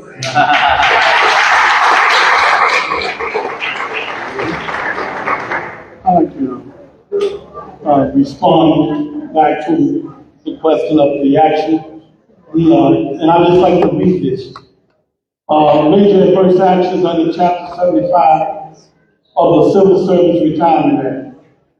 The primary procedural protections under the Civil Service Retirement Act for agency actions taken against employees for misconduct or contained in Chapter 75 of the title. Subject 2 of the chapter provides various procedural protections for certain government employees subject to major adversity. I would go and look up Chapter 75 on the action that was taken against you, and then file your grievance with the Subchapter 2. of the Civil Service Retirement Act. Well, you go ahead. Yeah, little time. Yeah. All right. She's sufficiently answered. Hello, my question is for the AFG representative. Of course, as we've heard that the Nerve System Protection Board has granted 45 stay for the office, in the Office of Special Counsel for the probationary employees. HUD was one of the agencies named in that lawsuit. My son worked for HUD. He was a roughly he was a temporary employee after I was fired on February 14th. So they won a lawsuit for 6 of these people. So my question is, if it fits for one, it should fit for all. So I believe that you're the union who represents HUD, am I correct? Yes. So when is my son going to be reinstated? Because the way he was terminated, he cannot get unemployment because he was not exited out properly because it came from Doge, unbeknownst to the supervisor. So my son can't get unemployment, and meanwhile, when he is reinstated back, will he get back pay? So to answer the question, so the Office of the Special Counsel, they are doing everything they can to ensure that the 6 workers that were displaced, that applies to all workers within those 6 agencies. They were just used for that case. So we are supporting that case. I would recommend that your son reach out to the member of a local, to reach out to the local, and to reach out for these questions. I was related to unemployment. I don't know why your son is ineligible for unemployment like that. Because the reason why he's ineligible for unemployment is because he was really fired by Doge. Actually, the memo did not have his name on it. It just said it came from an email that says probationary employee. So it's not specifically addressed to my son. However, it said due to his poor performance and the current administration's initiative that his services is no longer required and he is terminated effective immediately. So normally when you're terminated or you need a government out any other way, you have to exit out. You have a checklist. So therefore, because he didn't get the SF8 or SF9, he doesn't have a proper documentation to file unemployment. So you have these people, you tell them they're fired, and then you add insult to injury. By now, they can't even get unemployment. So, and how do you save the government money? I just want to tell you this job back. I'm a federal employee. And my husband is a federal employee in HUD back there. So since you're the AFG for HUD, within the 45 days, they have a 45-day stay. Will they be bringing the temporary employees back within these 45 days that the judge puts stay on? I mean, I know this is not a satisfactory answer, but as you've heard all of us say, like everything that's going on, it's illegal, it's unprecedented, and I don't want to give you the wrong answer. So unfortunately, the answer is like we'll see. We're doing everything we can to ensure that your son is reinstated. I've also been a federal employee for years, so I have many of the same views and frustrations as many of you. I would like to add a point, just a comment. Let's move through just so that many people are there with time. Okay. The governor of Maryland, Governor Westmore, and the Attorney General are on the side of all Marylanders. They are aware of scenarios, situations that your son is facing, and they are there also to help at the state level. They know that some of the federal employees are not getting proper documentation, forms that they're supposed to have, and it is state law that if you are fired or terminated, you are entitled to unemployment as long as you did not resign. I know that, but so the Governor Westmore does have a thing specific for federal employees, but they're also requiring certain documentation, and the SF8 is one of them, and my son does not have that. So I would ask that you reach out to the Attorney General, Andy Brown. Last question. Yeah. So we have one more question, ma'am. Did you have anything about that? So if you want to send a follow-up email, we will also be sending around information about the resources that the governor has, resources that are available on our website. And you can send additional information to my email address on Congressman. That way we can try to work through. Specific, so we'll try as best we can. Okay, thank you very much. No problem, thank you. Last but not least, we have this young lady right here. I think I gave my card to everybody else that was in line with a specific question or comment. Okay, I'll come by and give you my information there, because our speakers only have time for one more question. Okay, thank you very much. Thank you so much to the speakers. My name is Ty. I'm here with my mother, Sandy Laurie. She's been a career employee for over 25 years with the USDA. Unfortunately, recently she was viciously attacked by a dog in our neighborhood in Greenville. She just got out of the hospital, and while she was in the hospital undergoing her third surgery, she was placed on administrative leave. So on behalf of her, the questions that she has are specifically for the union representatives. What efforts have you made to prevent the career employees that are currently on administrative leave from being unlawfully terminated? And the second part of the question is, we've heard a lot about the litigation on behalf of the probationary employees. Has there been any litigation filed on behalf of career employees that have been fired already, and what's the status of that?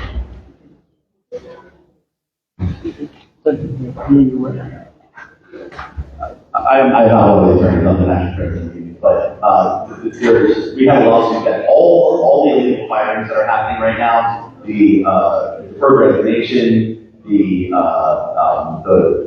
probationary employees, and the future risks that are kind of coming but haven't come yet, all of those are included. So I do believe that your mother is covered by those existing lawsuits. In the one that was filed in California, you're saying that's all encompassing? That's what we've been hearing about so far.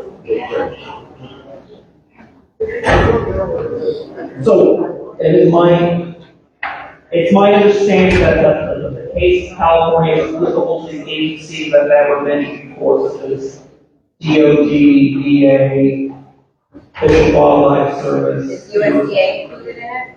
I do not think, in the complaint, the original complaint, the USDA is noted. I think for that temporary restraining order, it's only applicable to a state agency for not USDA. But that's my knowledge, no. Okay. So is there any litigation specifically to prevent career employees from being unlawfully terminated? Or for the ones that have already been unlawfully terminated? What protections or what efforts are you all doing for those career employees from being illegally terminated?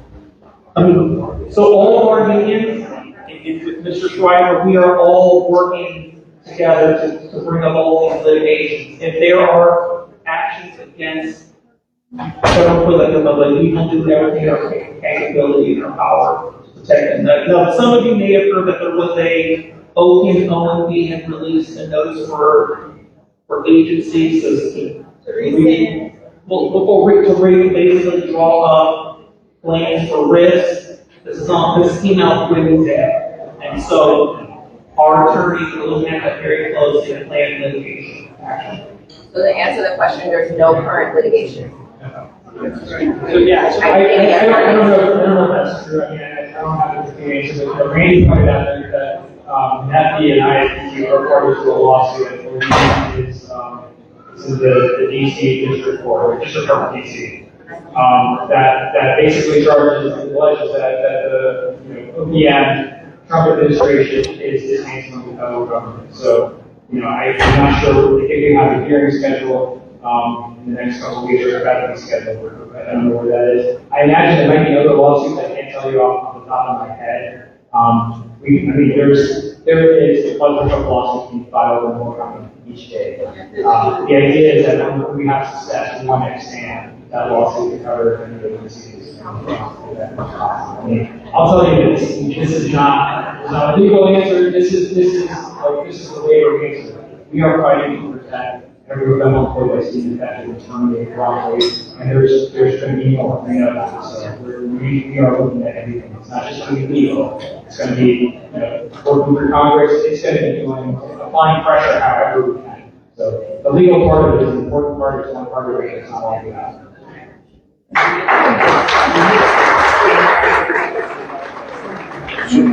Thank you. One.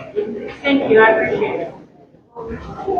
My name is Tori. I am a 100% disabled retired veteran who's been trying to be a federal employee for the past 15 months. Within days of receiving my formal job offer, Trump fired all probationary employees, and so all of us in my position have been put in abeyance, which means we have a job, we just don't know when. Whenever the government fixes itself is what I was told.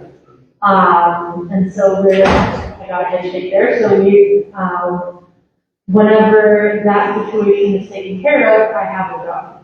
In the meantime, I am unemployed, about to run out of unemployment, living on a 7-year pension, and I've been told to look at the resource tables outside. My question is, when Trump starts removing funding from states who refuse to capitulate to his actions, for example, Maryland, and we no longer have funding for some of the resources that we're trying to provide, how do I know that I won't spend 15 months trying to apply for a job that will have its funding revoked, and I'll have to try to find another job again?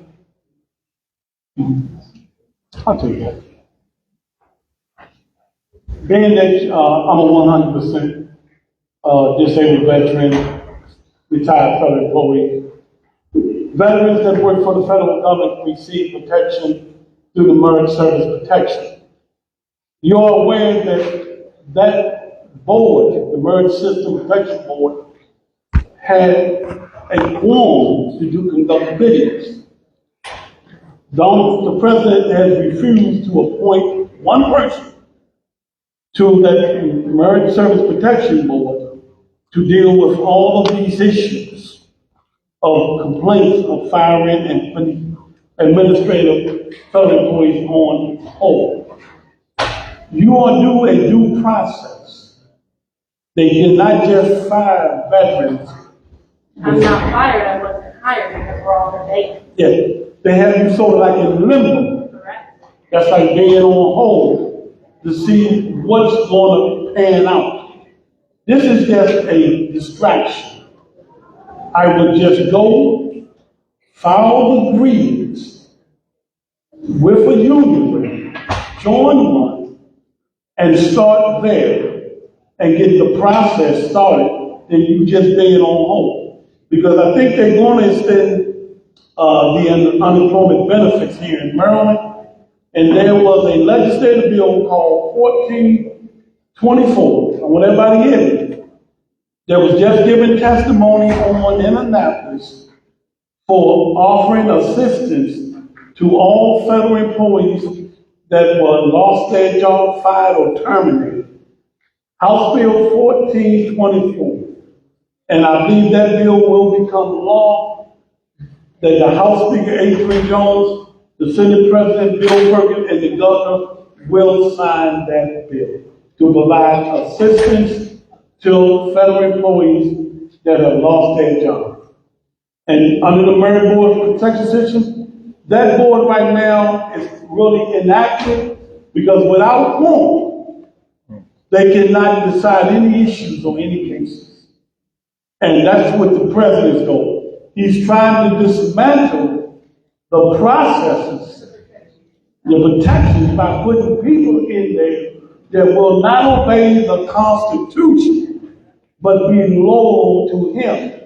So he's attacking government from within. It's not like the mob. You put all the judges in your pockets, you put your cronies in there, and they take their orders from him. The Constitution is the document that you and I raised our hand and took an oath to defend the Constitution, not the president or whatever. So they figured out how to put their people in places that are ignoring the law. The job we got to do is get them out of office.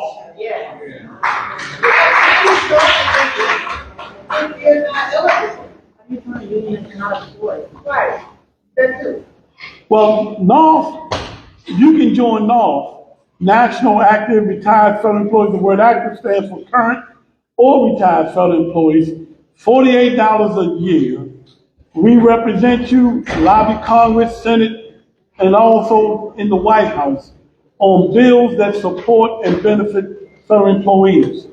All you have to do is be receiving annuity or a spouse, they can join on.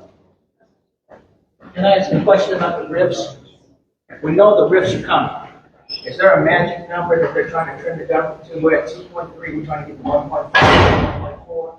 We're just going to go in and get agency 90%. I mean, is there a magic number that we're looking at? This got to be the last question, because we got to go. Sure, Yeah. I mean, Village has said they want to lay off 75% of the federal government nationwide. Okay, 2.2 million, that's what, 1.6 million they're trying to lay off. It depends, it varies by agencies. So certain agencies, they say, hey, that's off limits. They've said they want to limit the cuts at Department of Defense. Really, it's any agency that creates a public relations issue for them. That's what we have seen as they had these early layoffs where it created a public relations problem, then they backtrack. So who the hell knows? But the answer really is they're going to go as far as they possibly can. They're not going to get to 75 because our country would be it would be absolute chaos if they ever got to that number. So who the hell knows? But it's our job to stop them. And I want to thank all these people because we're doing everything to stop these people.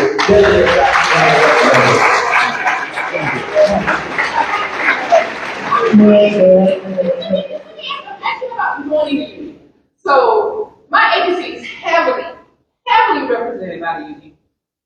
Where are y'all? I haven't got an email. I haven't seen you guys.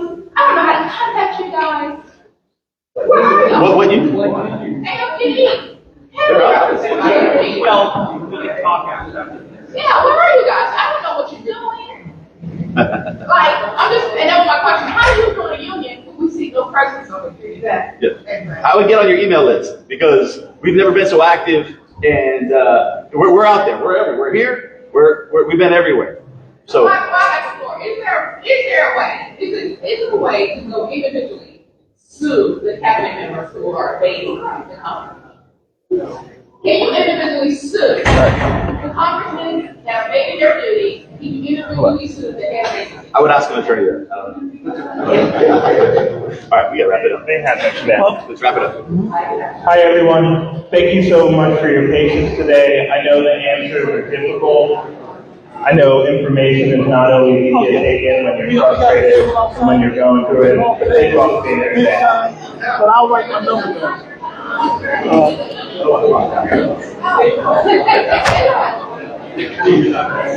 Good job.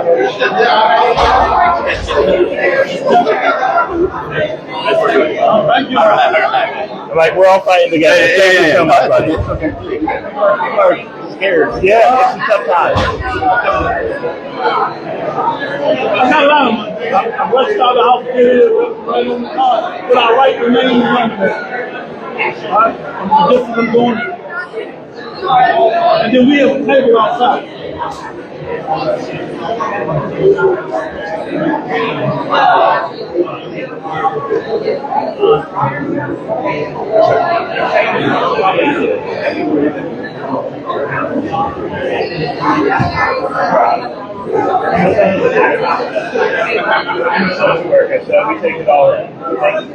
I am out of my business cards, man, but I can write down my email address for you if you have pen and paper. Sorry about that. I thought a whole box would be sufficient, but apparently not. Thank you. Oh, you came ready with a notepad. Thank you, sir.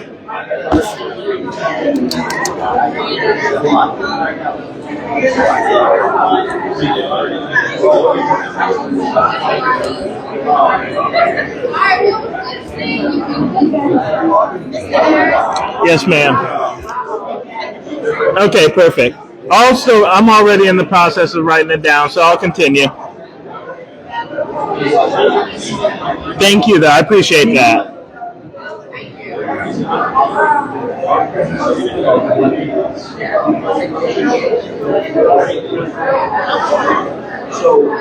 Do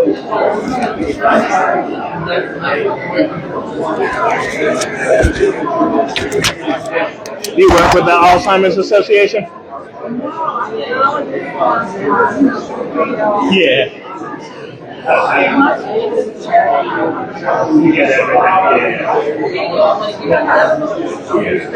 Yes, ma'am. There you go, and here's your pen, sir. Thank you. Yes, ma'am. Yes, ma'am. I'm the Congressman's Chief of Staff. Yes, sir. Thank you. Appreciate y'all being here today. Thank you. Oh, no problem. We will. We're trying to figure out the cadence as to how frequently we should host events like this, because there is fatigue. You know, you try to put it on every month. Some people, so we'll be hosting more events like this. Pardon? We record all the time. We have one in February on that is a town hall.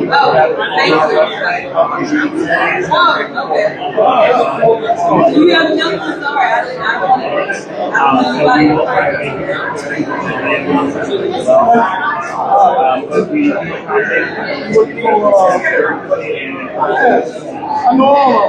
Do you have a car? That's what I thought that was. I got them on the table watching out the door. Oh, okay. Yes. Somewhere I will be ready. No. I'm back to the around 15. Oh, so your name is not even. I'm the president for National Active IFPTE. Right, okay.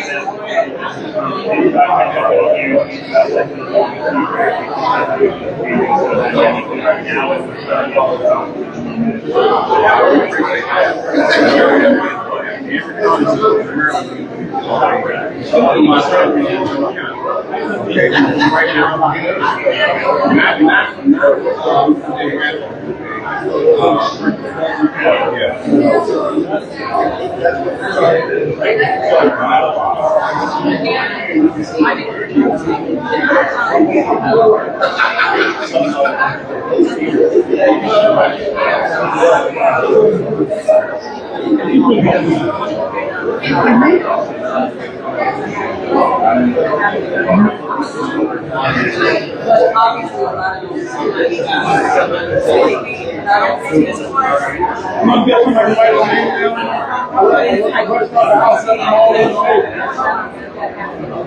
Let me come over there. Yep. We have a table outside.